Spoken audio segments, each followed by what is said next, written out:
नमस्कार. सखी सह्याद्री या कार्यक्रमामध्ये सर्व रसिक प्रेक्षकांचं मनपूर्वक स्वागत. मंडळी, ऋतू हिरवा ऋतू बरवा असं आपण ज्याचं वर्णन करतो असा आपल्या सगळ्यांना हवाहवासा वाटणारा ऋतू म्हणजे पावसाळा. मातीला सुगंध देणारा ऋतू म्हणजे पावसाळा. घामाने ओथंबलेल्या शरीराला दिलासा देणारा ऋतू म्हणजे पावसाळा. शेतकऱ्यांना आनंद देणारा ऋतू म्हणजे पावसाळा आणि प्रेमाची स्पंदनं जागवणारा ऋतू म्हणजे पावसाळा. मंडळी, या पावसाची किती छान छान वर्णनं केली ना तरी एक गोष्ट मात्र निश्चित आहे आणि ती म्हणजे आपल्याला आपल्या आरोग्याची सर्वाधिक काळजी घ्यायला लावणारा ऋतू म्हणजे देखील पावसाळाच. आजचा विषय आपल्या लक्षात आलेला असेलच. आजचा आपला विषय आहे आला पावसाळा, आरोग्य सांभाळा. मंडळी, नुकतीच पावसाला सुरुवात झालेली आहे आणि पावसाचं आगमन झालंय म्हणजे छोटे मोठे आजार येणार हे ओघानेच आलेलं आहे. आता आपण मराठीमध्ये किंवा इंग्रजीमध्येही म्हणतो की precaution is better than cure. इलाजापेक्षा प्रतिबंध बरा. एखादा आजार झाल्यानंतर काळजी घ्यायची यापेक्षा तो आजार होऊ नये यासाठी आपण कोणत्या प्रकारची काळजी घेऊ शकतो किंवा सर्वसामान्यपणे पावसाळ्यामध्ये कोणत्या प्रकारचे आजार होतात या सर्व गोष्टींची चर्चा करण्यासाठी आज आपण आपल्या स्टुडिओमध्ये आपल्या तज्ज्ञांना निमंत्रित केलेलं आहे. त्यांची प्रथम ओळख करून घेऊया. आजच्या आपल्या तज्ज्ञ आहेत डॉक्टर रुजुता हडे मॅडम. नमस्कार मॅडम. नमस्कार. सखी सह्याद्री या कार्यक्रमामध्ये आपलं मनपूर्वक स्वागत. रोगप्रतिबंधक आणि सामाजिक वैद्यकशास्त्र हा त्यांच्या अध्यापनाचा विषय आहे. आधी सायन हॉस्पिटल आणि सध्या केएम हॉस्पिटलमध्ये मॅडम कार्यरत आहेत. पीएचडी लेवलला मॅडम मार्गदर्शक म्हणून देखील काम करतायत आणि या क्षेत्रामध्ये मॅडमचा काम करण्याचा अतिशय मोठा असा हातखंडा आहे. पुन्हा एकदा मॅडम या कार्यक्रमामध्ये आपलं मनपूर्वक स्वागत. मंडळी, आजचा विषय पुन्हा एकदा सांगते. आजचा आपला विषय आहे आला पावसाळा, आरोग्य सांभाळा. या विषयासंदर्भात आपण आपल्या तज्ज्ञांशी चर्चा करणारच आहोत, पण या चर्चेमध्ये आपला सहभागही तितकाच प्रार्थनीय आहे. म्हणून कृपया आमचे दूरध्वनी क्रमांक लगेचच टिपून घ्यायचे. आमचे दूरध्वनी क्रमांक आहेत 24908050 24988050. मुंबई बाहेरील प्रेक्षकांनी तसंच मोबाईल धारकांनी कृपया 022 हा कोड क्रमांक लावायचा आहे. आणि नेहमीप्रमाणेच आमच्या दोन महत्त्वाच्या सूचना. कृपया प्रश्न विचारताना आपल्या दूरदर्शन संचाचा आवाज थोडासा कमी ठेवायचा आहे जेणेकरून आपला प्रश्न आमच्या तज्ज्ञांपर्यंत व्यवस्थितपणे येऊन पोहोचेल. आणि आजचा विषय आपल्याला कळलेला आहे त्यामुळे आजचे प्रश्न हे विषयाला अनुसरून असावेत अशी नम्र विनंती. विषयाला सुरुवात करूया. मॅडम, नुकताच पावसाळा सुरू झालेला आहे आणि पावसाळा सुरू झालाय म्हटल्यानंतर पहिला पाऊस, या पहिल्या पावसामध्ये भिजण्याचा मोह आपल्याला आवरत नाही. विशेषतः लहान मुलांना तो मोह आवरत नाहीये. कितीही सांगितलं तरी मुलं पावसात भिजतायत आणि एकदा का पावसामध्ये भिजणं झालं की मग सर्दी आहे, खोकला आहे आणि त्याचं पर्यवसन होतं ते म्हणजे तापामध्ये. तर पहिल्या पावसामध्ये ही जी सर्दी होते किंवा खोकला होतो, ताप येतो, तर त्या पहिल्या पावसाच्या आजाराबद्दल तुम्ही काय सांगाल? मृद्गंधाचा आणि पहिल्या पावसाचा मोह हा भल्याभल्यांना टाळता येत नाही. त्यामुळे मुलांना तो वाटणं स्वाभाविक आहे. परंतु होतं काय, जेव्हा पाऊस पडतो तेव्हा पाण्याबरोबर वातावरणामधली धूळ, कचरा आणि इतर प्रदूषण निर्माण करणारे जे घटक आहेत त्यांच्याबरोबर हा पाऊस येतो. दुसरा म्हणजे जेव्हा पावसाळा सुरुवात होते तेव्हा वातावरणातली आर्द्रता वाढलेली असते, उष्णता असते आणि या सगळ्यामध्ये वेगवेगळे जीवजंतू, विशेषतः विषाणू, त्यांची खूप मोठ्या प्रमाणावर वाढ होत असते. आणि आपलं शरीर आहे ते अजूनही त्यासाठी तयार झालेलं नसतं आणि या सगळ्याचा परिणाम असा होतो की मुलं आणि काही मोठी माणसं सुद्धा पहिल्या पावसात भिजून आजारी पडतात. आणि म्हणून हा मोह आपल्याला थोडासा टाळायला पाहिजे. नंतर एकदा पाऊस व्यवस्थित सुरू झाला की मग भिजायला हरकत नाही, पण अगदी आला पाऊस म्हणजे भिजलंच पाहिजे. थोडीशी आपण सावधानता बाळगणं आवश्यक आहे, कारण यानंतर एकापाठोपाठ एक विषाणू आहेत त्यांना आपल्याला तोंड द्यावं लागतं. अच्छा, म्हणजे थोडंसं मोहाला थोडासा आवर घालायला पाहिजे हे तुम्ही सांगताय. मॅडम, पावसाळा म्हटलं की पाणी आलं. पाणी म्हणजे स्वच्छ पाणी तर आपल्याला बऱ्याच ठिकाणी दिसत नाहीये. दूषित पाणी आहे आणि दूषित पाणी किंवा अन्न याच्यामुळे कावीळ हा जो रोग होतो त्या रोगाबद्दल आम्हाला काय सांगाल? आता ही जी कावीळ होते ती वेगवेगळ्या प्रकारची असते, पण पावसामध्ये साधारणतः आपल्याला जी कावीळ मोठ्या प्रमाणावर आढळते किंवा वाढलेली आढळते ती म्हणजे अ आणि ई या दोन प्रकारची कावीळ. कारण ही दूषित पाणी आणि अन्नामधून पसरते आणि म्हणून आपल्याला खूप आवश्यक आहे की पाणी पिताना व्यवस्थित काळजी घ्यायची आणि अन्न. आता काळजी घ्यायची म्हणजे काय, तर पाणी हे नेहमी उकळलेलं प्यावं किंवा पाणी आपल्या घरी पण स्वच्छ शुद्ध केलेलं असलं पाहिजे. कारण बरेचदा आपण बाहेर पडतो आणि तेव्हा आपण कुठेही पाणी पितो, कुठलंही अन्न खातो आणि त्याच्यासाठी जी आवश्यक स्वच्छता आहे ती काही पाळली जात नाही. मॅडम मला इथे विचारायचं की तुम्ही म्हणालात की उकळलेलं पाणी आपण प्यायचंय, पण आपण साधारणपणे काय करतो की गॅसवर उकळी आणतो पाण्याला, एक उकळी आली की गॅस बंद करतो. तर असं काही मोजमाप आहे का की किती वेळ आपण ते पाणी उकळायला हवं? पाणी उकळायला लागलं म्हणजे त्याला प्रत्यक्ष उकळी फुटायला लागली की त्याच्यानंतर एक 5 ते 10 मिनिटं तरी कमीत कमी 10 मिनिटं तरी ते उकळत राहिलं पाहिजे. त्याचं कारण असं आहे की नुसतं आपण ते गरम करतो आणि उकळी आणतो तेव्हा त्यातले जीवाणू म्हणजे बॅक्टेरिया मरतात, व्हायरसेस असतात म्हणजे विषाणू असतात. या व्यतिरिक्त काही जे जंतू असतात ते स्पोर फॉर्ममध्ये राहतात की जे चिवट फॉर्म्स असतात आणि ते सुद्धा जायला हवे असतील तर आपल्याला ते काही काळ उकळत राहणं आवश्यक असतं. म्हणून उकळायला लागल्यानंतर साधारण 10-1 मिनिटापर्यंत पाणी हे उकळत राहिलं पाहिजे. त्यानं पाणी थोडं मृदू सुद्धा होतं आणि त्याच्यामधले क्षार आहेत ते सुद्धा नष्ट होतात. थोडा चवीमध्ये बदल होतो परंतु आरोग्यदृष्ट्या हे पाणी हे अधिक सुरक्षित असतं आणि म्हणून पाणी चांगलं उकळून घ्यायचं. उकळून म्हणजे नुसतं गरम नव्हे तर प्रत्यक्ष उकळून ते 10 मिनिटं उकळत राहिलं पाहिजे. असं पाणी हे आपल्याला पिण्यासाठी सुरक्षित असतं. तर आपण बाहेर जेव्हा जातो तेव्हा आपल्या घरातनं उकळलेल्या पाण्याची एक बाटली आपल्या बरोबर घेऊन बाहेर पडावं म्हणजे आपल्याला कुठेही असुरक्षित पाणी पिण्याची तेवढीशी वेळ येत नाही. आणि तशीच काळजी आपल्याला अन्नाबद्दल घेतली पाहिजे.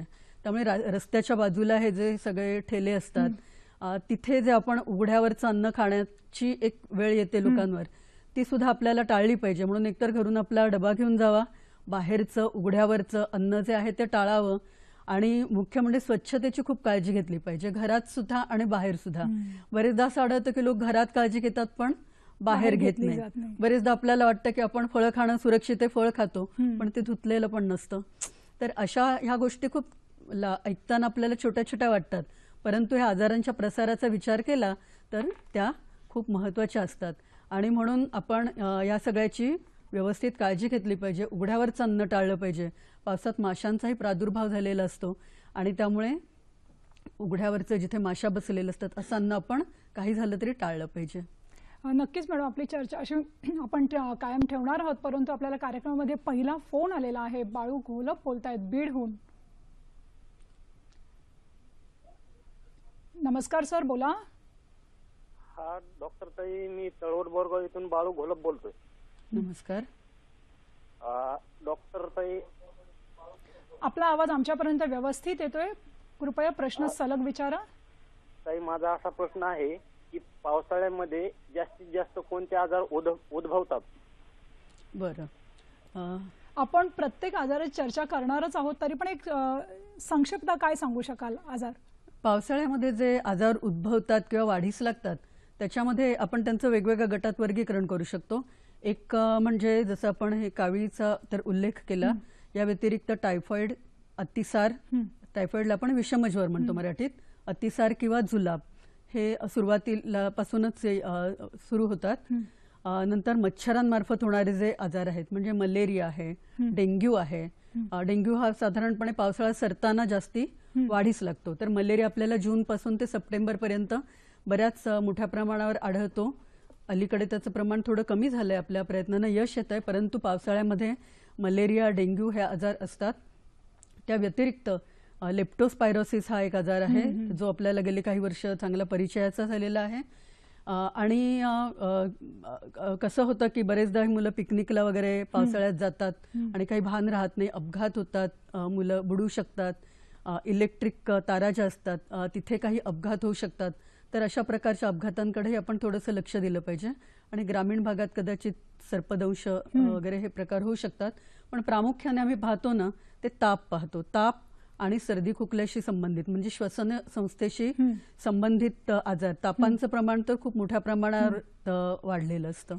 नक्कीच आपण प्रत्येक प्रकारच्या आजारावर बोलणार आहोत, परंतु आता कार्यक्रमामध्ये दुसरा फोन आलेला आहे. भारत वाव्हळ बोलतायत डोंबिवलीहून. बोला सर. नमस्कार. हॅलो, नमस्कार.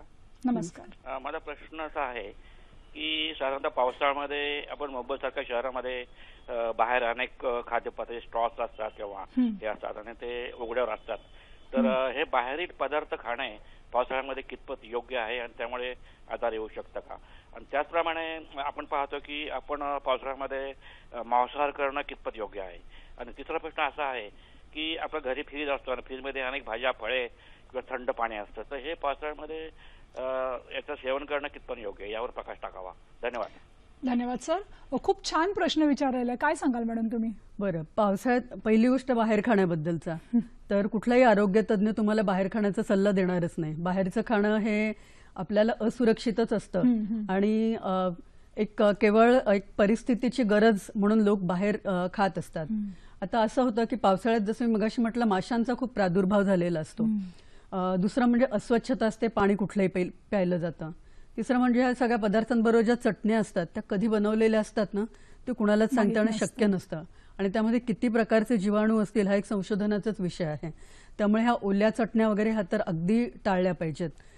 बाहेरचं खाणं असंही आरोग्याला अहितकारक असतं, कारण त्याचं तेल कधी म्हणजे पुन्हा पुन्हा वापरलेलं जातं. आहारशास्त्राच्या दृष्टीनं ते खूपच दुय्यम किंवा कनिष्ठ दर्जाचं असतं. त्यामुळे बाहेरचं खाणं हे आपण शक्यतो वर्जच करावं. आणि जेव्हा अगदी वेळ आली खाण्याची, तर जसं आपण म्हणतो ज्याला साल असलेली फळं आहेत किंवा उकडलेलं अंड असेल किंवा जे पदार्थ अगदी ताजेच बनवावे लागतात अशा प्रकारचे, आणि जिथे त्याला उठाव आहे म्हणजे जिथे तुम्हाला शक्यतो शिळं मिळणार नाही, आजूबाजूची परिसराची स्वच्छता आपल्याला पाहावी लागेल, ह्या सगळ्या गोष्टींचं भान ठेवावं लागतं. बरेचदा अनेकांना असं वाटतं की जी कापलेली फळं ठेवलेली असतात तर ती फळं आहेत म्हणून लोक ते खाऊ इच्छितात, असं वाटतं की ते आरोग्याला चांगलं असेल. परंतु अशी कापून ठेवलेली फळं आहेत ती सुद्धा आरोग्याला तेवढी चांगली नसतात. मुख्य म्हणजे वेगवेगळी सरबतं मिळतात, बर्फ घातलेले पदार्थ मिळतात, हे सुद्धा खूप असुरक्षित असे असतात. आणि म्हणून शक्यतो बाहेर खाणं हे आपल्याला जितकं टाळता येईल तितकं आपण टाळलं पाहिजे. आणि घरी सुद्धा बायकांना अशी सवय असते की जेवण झालं की उरलेलं जेवण आहे ते फ्रीजमध्ये ठेवलं जातं अशा हेतून की आपण दुसऱ्या दिवशी ते संपवावं. आणि 2 दिवस, 3 दिवस, 4 दिवस सुद्धा ते आपल्या फ्रीजमध्ये साठलेलं राहतं आणि ते टाकून कसं द्यायचं म्हणून ते खाल्लं जातं. आणि ही सवय जी आहे ती आरोग्याला अतिशय अहितकारक अशी आहे. म्हणजे फ्रीजमध्ये आहे म्हणून ते सुरक्षित वगैरे असं काही नाहीये. त्यामुळे असे दिवसेंदिवस साठवून ठेवणं वगैरे हे जे आहे हे आपण नाही करू. म्हणजे बाहेरचं खाणं आपण टाळलेलं अधिक चांगलं. मॅडम, आपली चर्चा आपण करत होतो आणि पावसाळ्यामध्ये अनेक साथीचे रोग येतात आणि याच्यामध्ये एक महत्त्वाचा रोग ज्याची आम्हाला भीती वाटते तो रोग म्हणजे डेंग्यू. त्या डेंग्यूबद्दल तुम्ही काय सांगाल? डेंग्यूबद्दल असं सांगता येईल की डेंग्यू हा एक विषाणूंमुळे होणारा रोग आहे आणि डेंग्यूला आपण घाबरतो याचं कारण की डेंग्यूमुळे मृत्यू होतात असं लोकांना वाटतं. पण खरी गोष्ट अशी आहे की डेंग्यू कसा बरा करायचा हे आपल्याला खूप चांगल्या रीतीने आता माहिती झालेलं आहे आणि त्यामुळे डेंग्यूमुळे मृत्यू होण्याचं प्रमाण हे आता खूपच कमी झालेलं आहे. परंतु डेंग्यूला आपण अजिबात नाकारू शकत नाही. विशेषतः पावसाळा संपताना डेंग्यूचं प्रमाण हे बऱ्यापैकी वाढायला लागतं. आता डेंग्यूचे वेगवेगळे विषाणू असतात. डेंग्यू प्रथम होतो तेव्हा तो तेवढा घातक नसतो, पण दुसऱ्यांदा डेंग्यू झाला तर मात्र तो खूप गंभीर स्वरूप धारण करतो. आणि म्हणून डेंग्यूबद्दल आपण जाणून घेतलं पाहिजे. डेंग्यू जेव्हा ताप तर येतोच, पण त्याचबरोबर खूप हाडं दुखतात आणि म्हणून त्याला आपण हड्डीतोड ताप असं सुद्धा म्हणतो. बरेचदा डोळ्याच्या पाठी पण दुखतं, ती लक्षणं आपण पाहू. पण हाडं आणि प्रेक्षकांनी स्क्रीनवर बघायचं आहे या संदर्भात. तर हाडं आणि सांधे हे सुद्धा दुखतात आणि म्हणून आपण त्यांना हड्डीतोड ताप असं म्हणतो. त्याची वेगवेगळी लक्षणं आहेत. ताप येतो, खूप डोकं दुखतं, त्याच्यानंतर कंबर दुखते आणि काही वेळा अंगावर रॅश म्हणजे पुरळ येतं, गोवरासारखं पुरळ सुद्धा येऊ शकतं. आणि जर का हा आजार पुढे बळावला तर मग वेगवेगळ्या ठिकाणी रक्तस्राव सुद्धा सुरू होतो. परंतु एक लक्षात घ्या की डेंग्यूचे सर्व रुग्ण काही गंभीर होत नाहीत. डेंग्यूचे खूप सारे रुग्ण हे घरच्या घरी बरे होत असतात आणि ते अतिशय सोप्या साध्या उपायांनी बरे होत असतात. आपल्याला तापाकडे लक्ष ठेवायला लागतं, तापासाठी औषध द्यावं लागतं. पाणी आणि एकूणच सजलीकरण ज्याला म्हणू आपण, मग त्यासाठी आपण जलसंजीवनी ORSचा वापर करू शकतो. तर शरीरातल्या पाण्याचं प्रमाण आपण व्यवस्थित ठेवलं पाहिजे, आहार व्यवस्थित ठेवला पाहिजे. हे करून आपण बरेचसे रुग्ण हे घरच्या घरी बरे होत असतात. त्यातले फार थोडे रुग्ण आहेत की जे इस्पितळापर्यंत जातात आणि काही प्रमाणातले रुग्ण आहेत ते गंभीर होऊ शकतात. म्हणजे घरच्या घरी आपली ट्रीटमेंट ही होऊ शकते पहिल्या स्टेजला. पण ती आपण नाही करायची, ती डॉक्टरांच्या डॉक्टरांकडे सल्ल्यानेच गेली करायची. पाहिजे. सांगायचा उद्देश आहे की प्रत्येक डेंग्यूचा रुग्ण काही हॉस्पिटलमध्ये ऍडमिट होत नाही, नाही. तर घरी सुद्धा बऱ्याच मोठ्या प्रमाणावर बरे होतात. त्यामुळे डेंग्यू बद्दलची जी एक भीती आहे ती आपण थोडीशी काढून टाकूया. दुसरं म्हणजे डेंग्यू मध्ये काय होतं की पहिले एक ताप सुरू झाल्यानंतर साधारण तिसऱ्या एक दिवशी आपण एक चाचणी करून डेंग्यूचं निदान करू शकतो. म्हणजे डेंग्यू निदान करणं हे काही अवघड नाहीये. त्यामुळे तो डेंग्यू आहे किंवा नाही हे आपल्याला निश्चितपणे समजतं. तापाचा भर थोडा ओसरला की म्हणजे साधारण 4था ते 7वा दिवस हा जो काळ आहे तो अतिशय महत्वाचा काळ आहे. आणि बरेचदा अनेकांना वाटतं की आता माझा ताप उतरायला लागला तर मी कामावर जाईन, तर असं नाही करायचं. हा विषाणू आहे, त्याला विश्रांतीची गरज आहे. दुसरं म्हणजे या काळामध्ये प्लेटलेट्सचं प्रमाण कमी व्हायला लागतं आणि इथे लोक गर्भगळीत होतात. तर पहिली गोष्ट म्हणजे प्लेटलेट कमी व्हायला लागल्या ह्याच्यासाठी घाबरून नाही जायचं, कारण की प्लेटलेटचं प्रमाण साधारणतः रक्तामध्ये 1.5 ते 3.5 लाख एवढं असतं. ते कमी व्हायला लागतं, लाखाच्या खाली जातं, 50,000च्या खाली जातं. जोपर्यंत ते 20 किंवा 10,000च्या खाली जात नाही तोपर्यंत आपल्याला वरून प्लेटलेट देण्याची आवश्यकता नसते. अगदी जर का रक्तस्राव कुठे होत असेल तर मग डॉक्टर आपल्याला सांगू शकतात. पण उगाच प्लेटलेट खाली जायला लागल्या त्या भावनेनेच लोक घाबरतात आणि वरून रक्त द्यावं म्हणून आग्रह धरतात, तर त्याची आवश्यकता नसते. डॉक्टर त्या रुग्णावर व्यवस्थित लक्ष ठेवून असतात आणि प्लेटलेट्सचं प्रमाण हे 10-20 हजाराच्या घरात येईपर्यंत त्याला वरून प्लेटलेट देण्याची गरज नसते, अनलेस म्हणजे जर का रक्तस्राव होत नसेल तर. रक्तस्रावाची भावना आढळली तर डॉक्टर सांगतात. आणि कुणाला रक्तस्राव होईल किंवा नाही याचा अंदाज घेता येतो. एक अतिशय सोपी चाचणी त्यासाठी डॉक्टर करत असतात आणि त्याला टॉर्निके टेस्ट असं म्हणतात. म्हणजे आपण ब्लड प्रेशर घेतो तेव्हा आपण जो पट्टा आपल्या दंडाभोवती गुंडाळतो तोच दंडाभोवती गुंडाळून ब्लड प्रेशर साधारण आपलं जे सिस्टॉलिक आणि डायस्टॉलिक म्हणजे तुमच्या आपल्याला माहित असेल की आपण ब्लड प्रेशर 2 अंक असतात, तर त्याचा मध्यावरचा अंक असेल साधारण तेवढं ठेवून थोडा वेळ तो पट्टा तसाच आपण प्रेशर सकट ठेवतो आणि त्या हातावर कुठे रक्ताचे चट्टे किंवा रक्तस्राव होतो आहे का याच्याकडे डॉक्टर लक्ष ठेवतात. आणि त्यातून त्यांना चांगल्यापैकी अंदाज येतो की या रुग्णाला रक्तस्राव होण्याची काही शक्यता आहे का. त्यामुळे डॉक्टर सांगेपर्यंत प्लेटलेट्ससाठी घाबरून जाऊ नका, कारण नको असताना प्लेटलेट देण्यानं रुग्णाचं अतोनात नुकसान होतं आणि याच्यामध्ये रुग्ण दगावू शकतात. नक्कीच मॅडम, आपण डेंग्यूबद्दल अशी चर्चा चालू ठेवणार आहोत, परंतु आपल्याला पुढचा फोन आलेला आहे. प्रमोद वेदविख्यात बोलतायत नाशिकहून. मी बोलतोय नमस्कार सर, बोला प्रमोदजी. नमस्कार. मला असं विचारायचं आहे, या पावसाच्या म्हणजे वर्षा सीझन मध्ये ज्येष्ठ नागरिकांनी जर पचनाचा काही त्रास होत असेल तर कोणती काळजी घ्यावी आणि ओव्हरऑल ज्येष्ठ नागरिकांनी कशी या ऋतूपासून म्हणजे काही प्रिकॉशनरी मेजर म्हणून याच्याविषयी काही मार्गदर्शन केलं तर बरं होईल.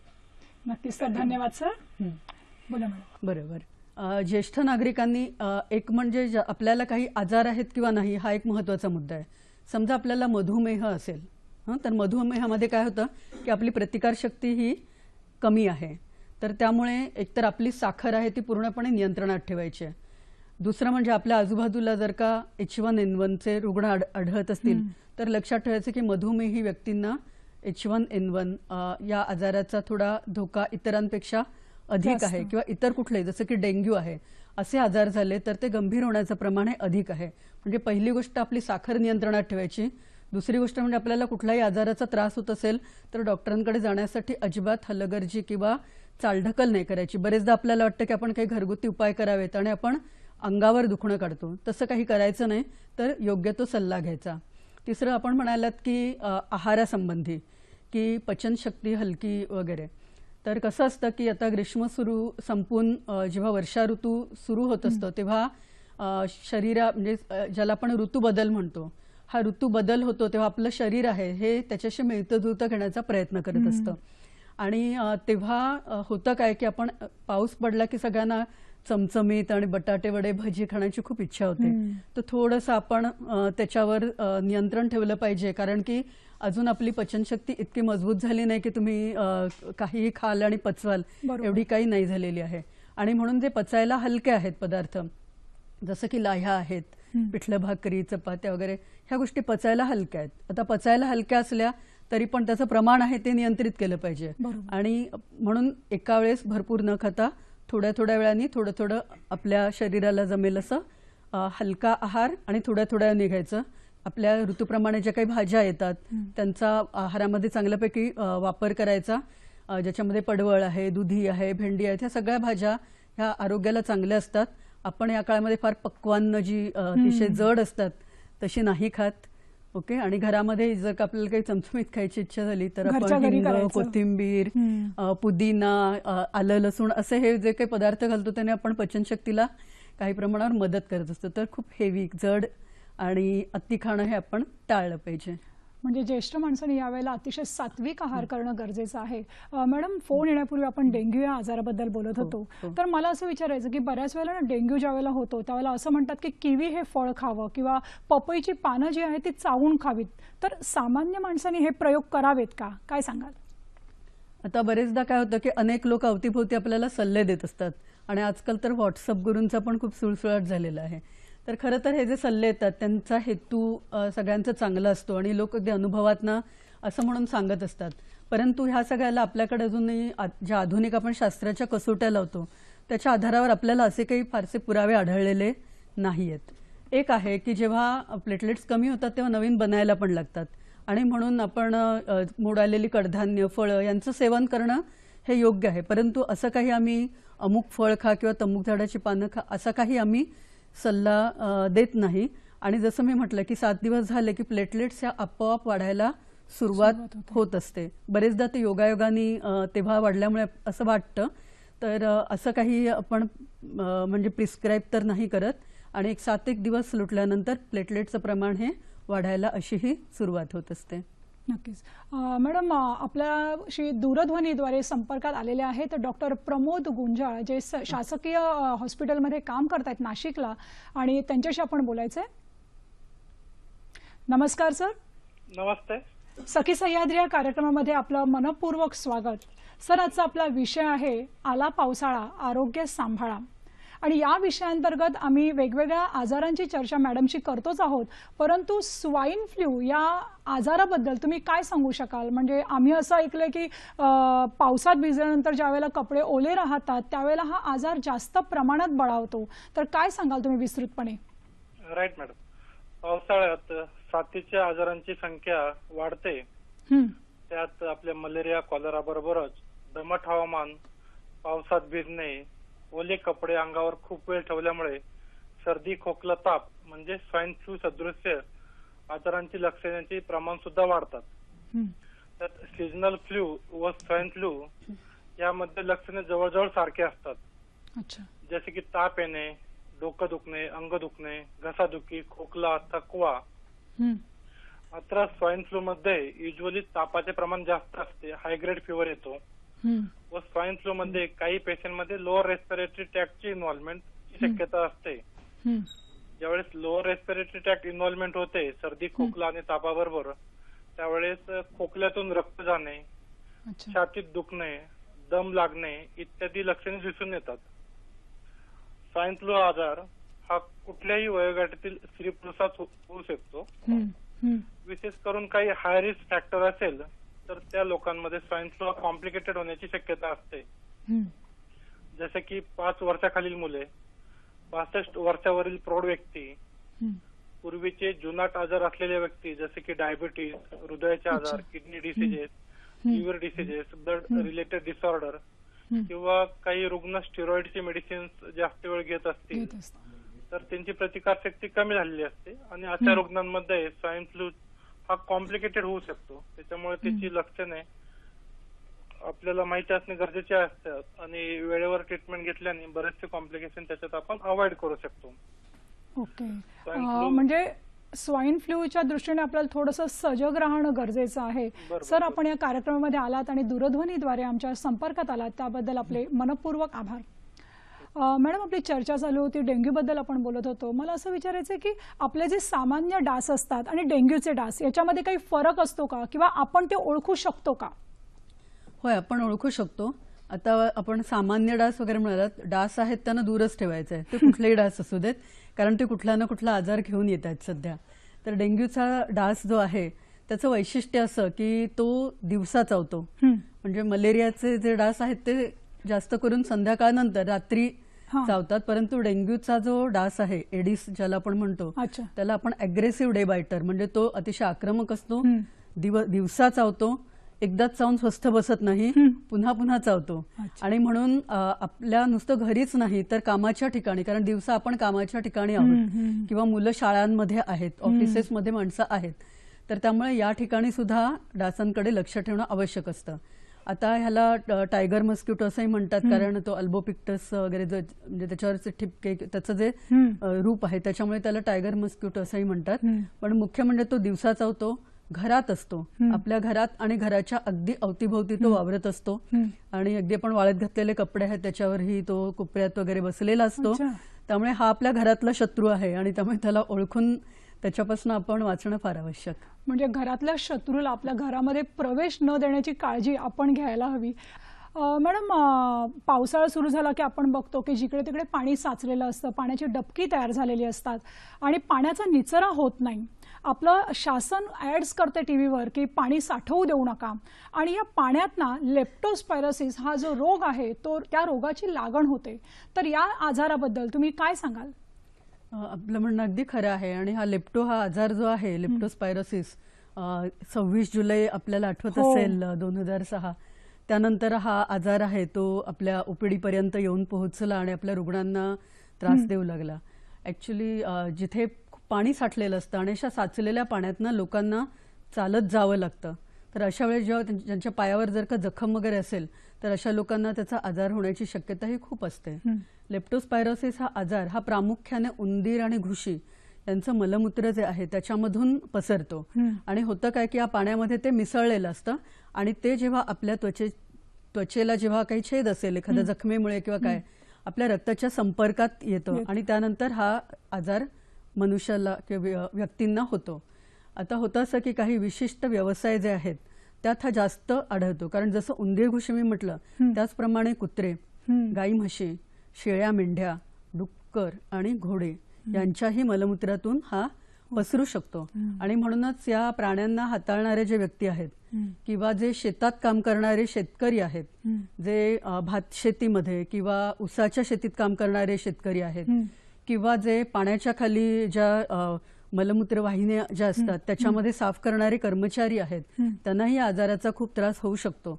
किंवा जे पशुवधगृहामध्ये काम करतात, तर त्यामुळे काही व्यवसायांमध्ये या आजाराचा धोका हा जास्ती असतो. आणि बाकी सगळ्या व्यक्तींना जेव्हा ते अशा खूप साचलेल्या पाण्यातून चालत जातात काही कारणवश, तेव्हा होतो. आणि म्हणूनच या पाण्याच्या संपर्कात येणं आपण टाळलं पाहिजे. आणि या व्यवसायामध्ये जे लोक आहेत त्यांनी विशेष काळजी घेतली पाहिजे.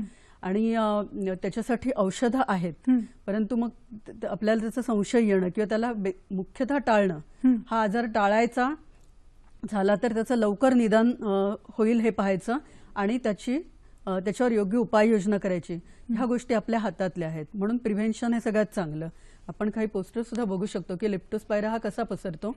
तर जसं मी म्हटलं की कुत्रे, गाई, म्हशी, डुकरांच्या या सगळ्या विष्ठेमधून तो पसरत असतो. प्रेक्षकांनी स्क्रीनवर लक्ष द्यायचं जरा. थंडी वाजून ताप येणं ही त्याची लक्षणं आहेत. कधी काळी सुद्धा होऊ शकते.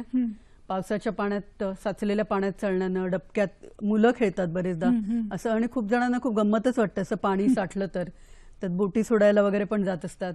कोळी बांधवांना सुद्धा याचा धोका होऊ शकतो.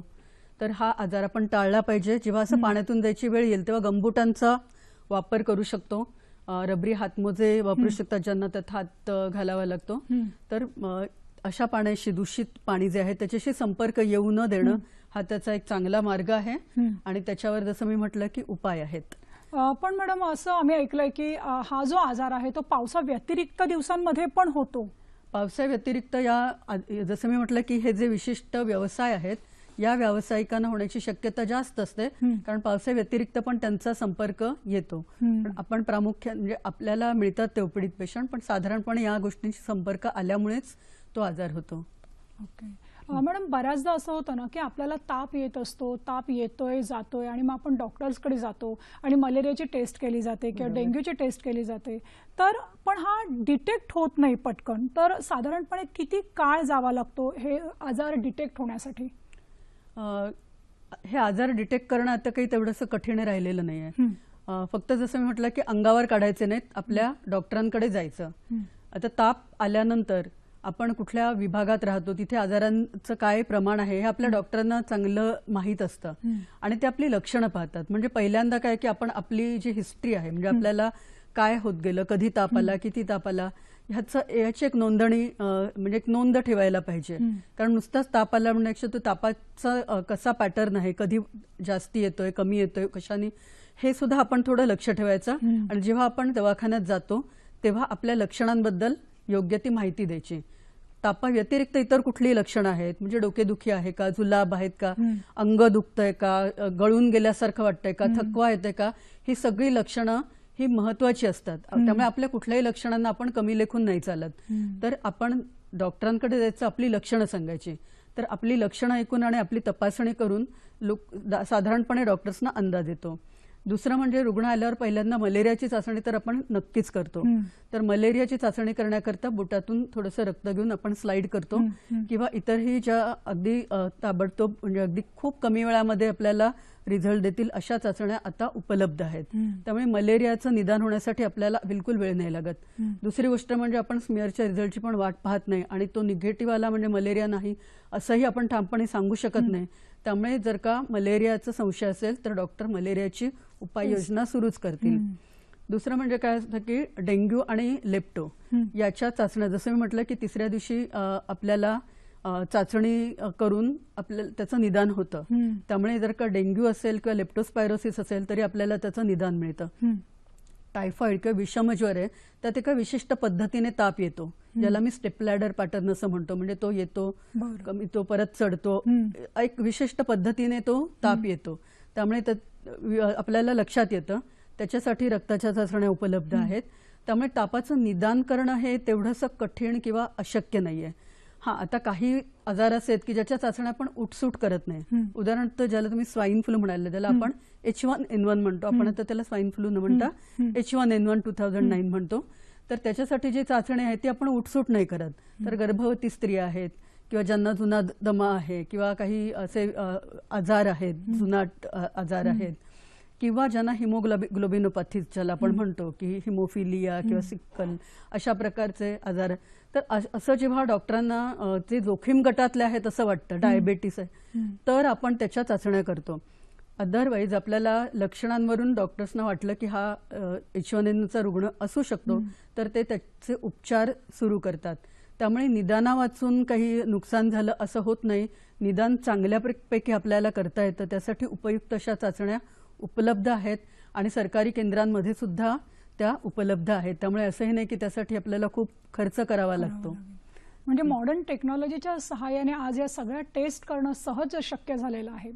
मॅडम, पावसाळ्यामध्ये आपल्याला सर्वात जास्त सामना करायला लागतोय तो म्हणजे डिहायड्रेशनचा, ज्याला आपण मराठीमध्ये अतिसार असं म्हणतो. आणि खरं पाहता ही बाब आपल्याला फार सामान्य वाटते, परंतु मागे प्रजा फाउंडेशनने जो अहवाल दिला होता त्यामध्ये त्यांनी म्हटलं होतं की दर 500 रुग्णांमागे 1 रुग्ण दगावतो. तर या डिहायड्रेशन बद्दल तुम्ही काय सांगाल आणि याला काही घरगुती उपाय आहेत का? हा प्रश्न खूप महत्वाचा आहे. कारण अतिसार किंवा जुलाब एकतर सर्रास आढळणार आहे असा आजार आहे. पूर्वीपेक्षा अतिसाराचं प्रमाण आणि त्यातल्या मृत्यूंचं प्रमाण आता खूप कमी झालं आहे. परंतु हा आजार असा आहे की ज्यांना मृत्यू होऊच नाही असंच आपल्याला वाटेल आणि ते वाटणं अगदी योग्य आणि स्वाभाविक आहे. कारण याच्यामध्ये जे मृत्यू होतात ते प्रामुख्याने लहान मुलांचे होतात.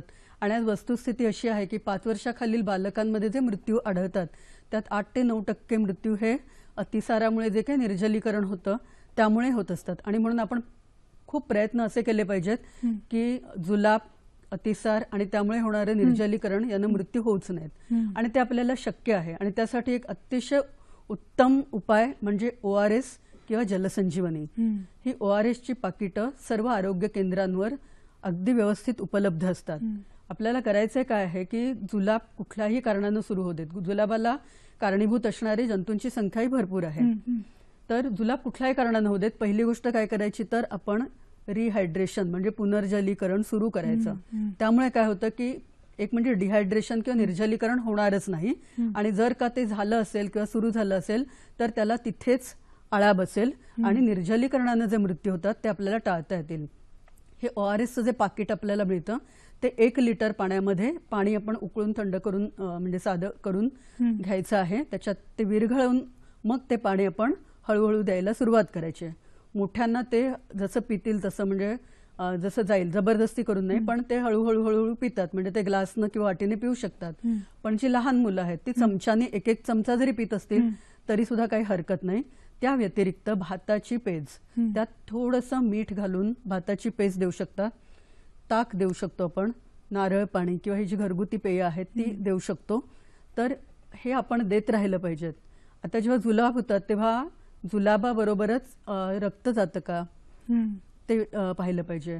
किंवा पाण्यास म्हणजे जसं आपण पेजेसारखं म्हणतो असं काही असेल तर आपण डॉक्टरना सांगावं. मग ते, आणि स्वतःहून औषधं नाही घ्यायची. काही जण केमिस्टकडे जाऊन औषध द्या म्हणून सांगतात, तो प्रकार नाही करायचा. आणि मुख्य म्हणजे जलसंजीवनी सुरू करायची. खूप छान, खूप छान माहिती मॅडमने दिलेली आहे. आपल्याला कार्यक्रमामध्ये पुढचा फोन आलेला आहे. अमोल झनप बोलतायत वाशीहून. बोला सर. नमस्कार मॅडम. नमस्कार. म्हटलं मॅडम, मलेरिया आणि डेंग्यू सोडून पावसाळ्यामध्ये कोणकोणते आजार होऊ शकतात? अमोलजीने प्रश्न विचारलेला होता की मलेरिया आणि डेंग्यू व्यतिरिक्त आणखी कोणते आजार या पावसाळ्यामध्ये आपल्याला जाणवतात किंवा येतात? बरं, आता पावसाळ्यात जे काही सर्वसाधारणपणे आढळतात आजार, की जे तसे थोडे सौम्य पण वाटतील पण ते खूप सर्रास आढळणारे, ते म्हणजे फंगल इन्फेक्शन्स किंवा बुरशीचे आजार. काय होतं की बरेचदा कपडे जे आहेत वाळत घातलेले ते पुरेसे वाळलेले नसतात आणि आपण तसेच ते अर्धवट ओले कपडे घालून जातो. आता होतं काय की जिथे आपली त्वचा फोल्ड आहे, म्हणजे जिथे घडी आहे, जसं की जांघेमध्ये, काखेमध्ये, तर अशा ठिकाणी ही ओल राहते आणि अशी ओल राहिल्यामुळे बुरशीचे आजार होतात. तर हा एक सर्रास आढळणारा असा प्रकार आहे. ह्याच्यावरही उपाय करता येतो, पण जसं म्हणतं की टाळावेत. त्यामुळे आपले कपडे जे आपण घालतो ते कोरडे असतील याची आपण काळजी घ्यावी. दुसरं म्हणजे जे दूषित पाण्याचे आजार, आपण कावळीबद्दल तर चांगली चर्चा केली, विषमज्वराबद्दल आपण म्हटलं. आता सगळ्याच रोगजंतूंची नावं आपण काही इथे घेत नाही आहोत, परंतु एक लक्षात ठेवलं पाहिजे की ज्या म्हणजे ही जे अस्वच्छतेशी निगडीत आजार आहेत ते पावसाळ्यामध्ये मोठ्या प्रमाणावर आढळतात आणि म्हणून जितकी आपल्याला स्वच्छता ठेवता येईल तितकी ठेवायची आहे. बरेचदा काय होतं की आपण हातच नीट धुत नाही. म्हणजे आपल्याला वाटतं की आपण हात धुतले म्हणजे काय केलं तर अक्षरशः 10 सेकंदात आपण हात धुवून मोकळे होतो, परंतु ते पुरेसं नसतं. तर आपल्या हातांची स्वच्छता, चेहऱ्याची स्वच्छता आणि सारखं सारखं आपल्याला डोळ्यात, नाकात, इकडे तिकडे हात लावायची सवय असते. ह्या अशा छोट्या वाटणाऱ्या पण घातक सवयी आहेत त्या आपल्याला प्रकर्षानं टाळल्या पाहिजेत. आणि नुसतंच शौचालय जाऊन आल्यानंतरच नव्हे तर आपण जेवणापूर्वी, जेवण करण्यापूर्वी आपण आपले हात स्वच्छ धुतोय की नाही ते नीट, म्हणजे साधारण व्यवस्थित हात धुवायचे म्हटलं तर कमीत कमी 45-50 सेकंद लागतात. व्यवस्थित पुढून मागून नख, बोट, पेरं व्यवस्थित धुवायची म्हटलं तर. पण आपण या गोष्टींकडे लक्ष देत नाही. दुसरं म्हणजे आपण आजारी मुलांना शाळेत पाठवतो. जसं की जरा सर्दी पडसं झालं किंवा ताप आला तरी आपल्याला असं वाटतं की याचं शाळेत न पाठवल्यानं खूप नुकसान होईल आणि आपण मुलांना शाळेत पाठवत नाही. आणि बरेचदा अशा मुलांच्या शरीरामध्ये एखादा आजार वाढत असतो आणि ह्या आजाराची लागण त्या मुलाची लक्षणं दिसायला लागण्याआधीच सुद्धा इतरांकडे पसरत असतात. म्हणून मूल आजारी असेल, ताप असेल, सर्दी खोकला असेल तर अजिबात त्याला क्लासमध्ये, शाळेमध्ये पाठवू नये. तर ह्या गोष्टी आपण लक्षात ठेवायच्या. म्हणजेच स्वच्छता मोहीम जी आहे ती वैयक्तिक पातळीवर राबवणं गरजेचं आहे. कार्यक्रमामध्ये पुढचा फोन आलेला आहे. उमा महाजन बोलतायत तासगाव, सांगलीहून. बोला मॅडम. नमस्कार. नमस्कार.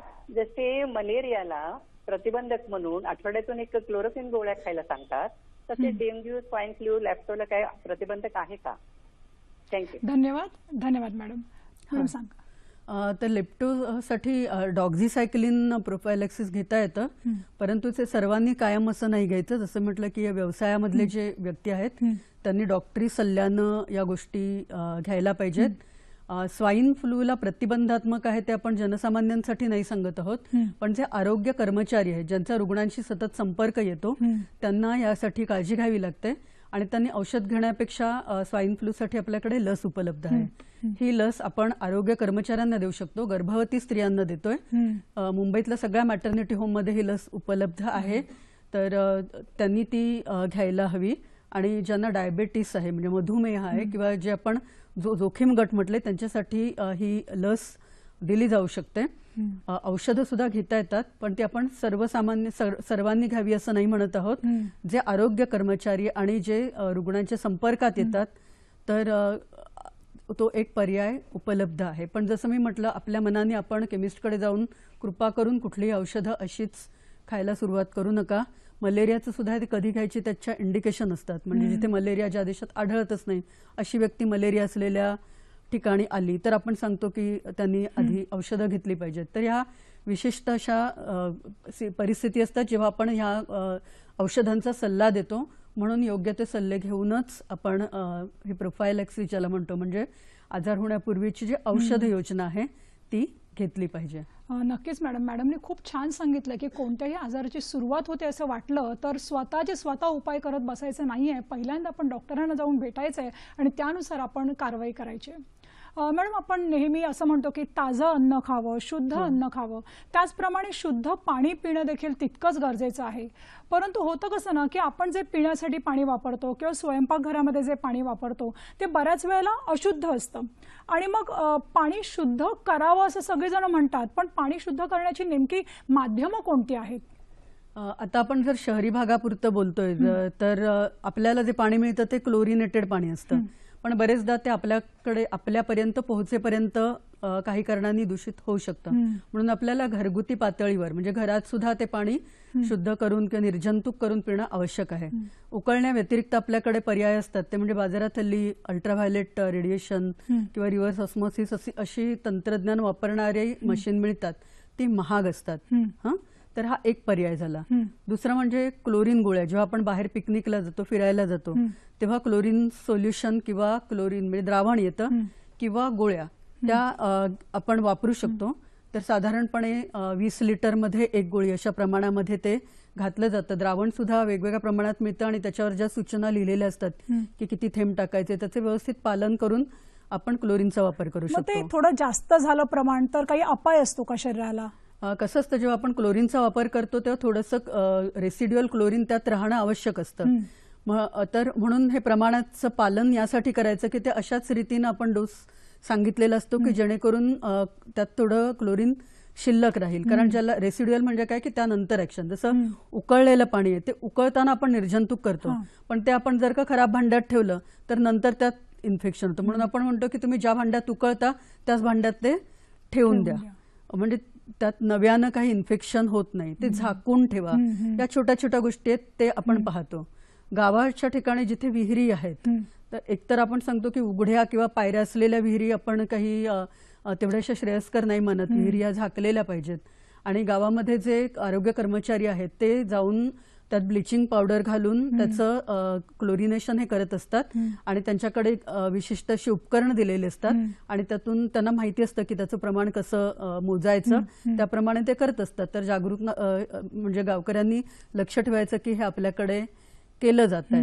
तर दुसरं म्हणजे आपण जेव्हा क्लोरिनेट करतो तेव्हा ते पाणी गढूळ असून नाही चालत.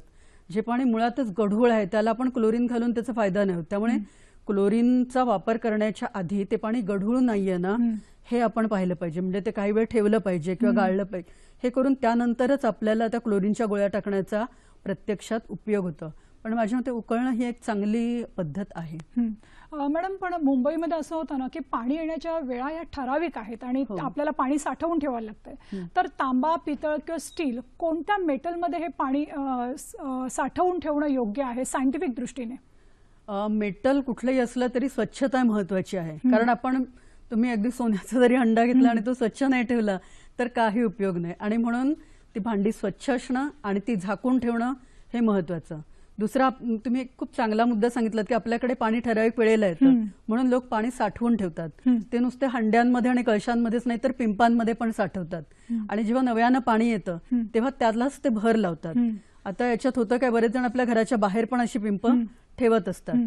तर हे आपण जर का पाणी असं साठवून ठेवत असू तर लक्षात ठेवायचं आहे की ते अधूनमधून रिकामं करावं लागतं. म्हणजे अगदी फार 7 दिवसातनं निदान एकदा, ज्याला मी ड्राय डे म्हणतो, की सगळी भांडी उपडी करून सुकवून मग त्यामध्ये पाणी भरलं पाहिजे. कारण की त्याच्यामध्ये डेंग्यूच्या आणि याच्या मच्छरांच्या ज्या अळ्या आहेत त्या वाढायला लागतात. म्हणून पाणी झाकून ठेवा, स्वच्छ ठेवा आणि 7 दिवसातनं एकदा तरी सगळी भांडी उपडी करून पुन्हा ती भरायला हवीत. नक्कीच मॅडम, आपली खरंच चर्चा उत्तरोत्तर खूप रंगत चाललेली आहे, परंतु आता कार्यक्रम संपायला फार कमी अवधी उरलेला आहे. त्यामुळे शेवटी जाता जाता आमच्या प्रेक्षकांना तुम्ही काय संदेश द्याल? पावसाळ्यामध्ये कोणती काळजी घ्यायची अगदी थोडक्यात? पावसाळ्यामध्ये आपल्या आहाराची, पाण्याची, आपण जे अन्न खातो त्या अन्नाच्या सुरक्षिततेची आपण काळजी घेतली पाहिजे. त्या व्यतिरिक्त मी तरुणाईला काही सांगू इच्छिते. बरेचदा काय होतं की आपण पिकनिकसाठी वेगवेगळ्या ठिकाणी जातो आणि उत्साहाच्या भरामध्ये आपल्याला भान राहत नाही. मुलं सेल्फी काढण्याच्या नादात अगदी कड्याचे इथे येतात किंवा अपघातांचे प्रसंग आढळतात आणि आपण खूप इथे काळजी घेतली पाहिजे, कारण आपले प्राण जे आहेत ते सर्वात मोलाचे आहेत. नक्कीच. तर मंडळी, आज हडळे मॅडम या ठिकाणी आल्या आणि त्यांनी अतिशय सुंदर प्रकारे आपल्याला मार्गदर्शन केलेलं आहे. पावसाळ्याचा अंदाज कसा घ्यायचा किंवा काय करायचं हे आपल्याला कळलेलं आहे. तर मंडळी, कसा वाटला आमचा कार्यक्रम? आपल्या प्रतिक्रिया आमच्यापर्यंत नक्की पोहोचवा. त्यासाठी आमचा पत्ता लिहून घ्यायचा. आमचा फेसबुक आयडी आहे www.facebook.com/sakhisayadri.dd. आमचा ईमेल आयडी आहे sakhisayadri@gmail.com. त्याचप्रमाणे आमचा कार्यक्रम तुम्ही यूट्यूबवरही पाहू शकता. त्यासाठी आमचा पत्ता आहे www.youtube.com/sakhisayadri. आणि ट्विटरवर देखील आपल्या प्रतिक्रिया आपण नोंदवू शकता @dd_सह्याद्री. मॅडम, या कार्यक्रमामध्ये आपण सहभागी झालात आणि आमच्या प्रेक्षकांना अतिशय सुंदर अशी माहिती सांगितली. त्याबद्दल सखी सह्याद्री वाहिनीतर्फे आपले मनपूर्वक आभार. तर मंडळी, कसा वाटला आमचा कार्यक्रम? पुन्हा भेटूया एका नव्या विषयासह. तोपर्यंत पाहत राहा सखी सह्याद्री.